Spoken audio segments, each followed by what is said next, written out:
Master Kaito, seorang biksu yang matanya tenang menyimpan kebijaksanaan banyak musim, dan murid mudanya, Ren, sedang dalam perjalanan panjang. Jalan mereka membawa mereka ke sungai yang lebar dan berlumpur, meluap dan marah karena hujan deras baru-baru ini. Arusnya kuat, dan penyeberangan tampak berbahaya. Berdiri dengan gugup di tepi sungai adalah seorang wanita kaya. Jubah sutra indahnya dan perhiasan mahalnya menunjukkan statusnya. Dia tampak sangat kesal, frustrasi oleh penyeberangan yang mustahil. Wajahnya merah karena marah, dan dia berbicara kasar pada dirinya sendiri. Master Kaito, yang dikenal di seluruh negeri karena kedamaian batinnya yang mendalam dan hati yang baik, hanya mengamatinya. Tanpa sepatah kata pun, atau keraguan, dia membungkuk.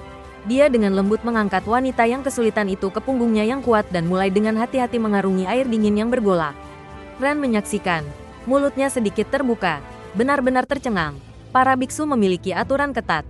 Mereka tidak boleh menyentuh wanita. Sumpahnya sendiri bergema di benaknya, menyebabkan gelombang kejutan melalui pikirannya yang tenang. Perjalanan melintasi sungai lambat dan hati-hati. Air menarik jubah Master Kaito, tetapi dia berjalan dengan mantap.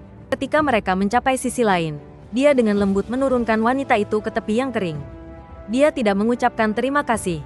Sebaliknya, dia hanya mendengus keras, merapikan jubahnya yang mahal, dan bergegas pergi tanpa melirik ke belakang.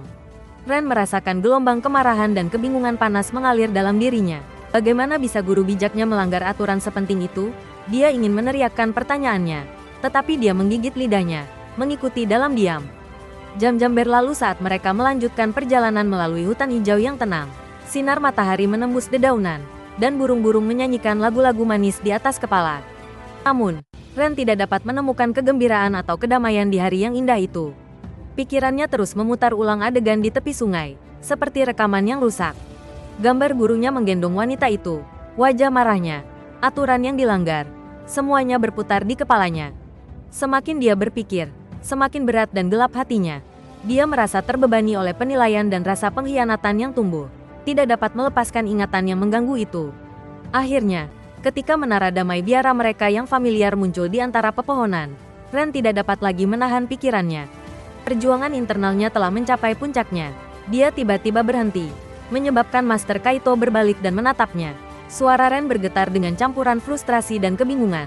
"Guru," dia memuntahkan. Suaranya sedikit lebih keras dari yang dia maksudkan. "Kami para biksu dilarang keras menyentuh wanita. Bagaimana Anda bisa menggendong wanita itu menyeberangi sungai tadi?" Master Kaito berhenti. Wajahnya yang tenang tidak menunjukkan kejutan atau kemarahan. Senyum lembut dan tahu perlahan menyebar di bibirnya.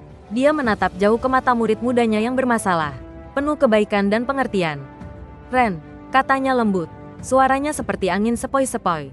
"Saya menurunkan wanita itu di tepi sungai berjam-jam yang lalu. Mengapa, muridku sayang, kamu masih menggendongnya?"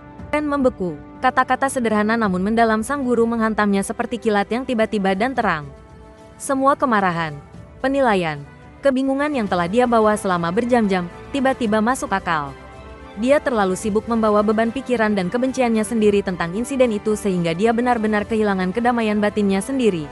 Wanita itu sendiri sudah lama pergi, tetapi pikiran Ren telah menjaga kehadirannya tetap hidup, membebaninya dengan kekhawatiran dan penilaian yang tidak perlu sepanjang perjalanan panjang mereka.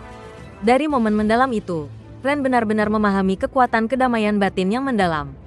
Dia belajar bahwa itu datang bukan dari mengendalikan peristiwa eksternal, tetapi dari mengendalikan reaksi kita terhadapnya. Ini tentang melepaskan apa yang telah berlalu, apa yang tidak dapat diubah, dan apa yang tidak melayani kedamaian pikiran kita.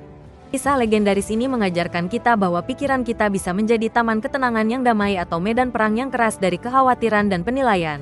Tergantung sepenuhnya pada apa yang kita pilih untuk tanam dalam diri kita dan apa yang kita pilih untuk lepaskan.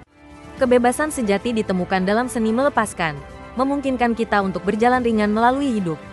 Jika perjalanan Master Kaito menginspirasi Anda untuk menemukan kedamaian batin Anda sendiri dan melepaskan beban Anda, berlangganan Indonesian Repo untuk kisah-kisah legendaris lainnya. Sukai video ini jika Anda akan menerapkan pelajaran kuat ini hari ini. Dan komentari di bawah kisah kebijaksanaan terkenal apa yang harus kami bagikan selanjutnya dengan komunitas kami yang berkembang.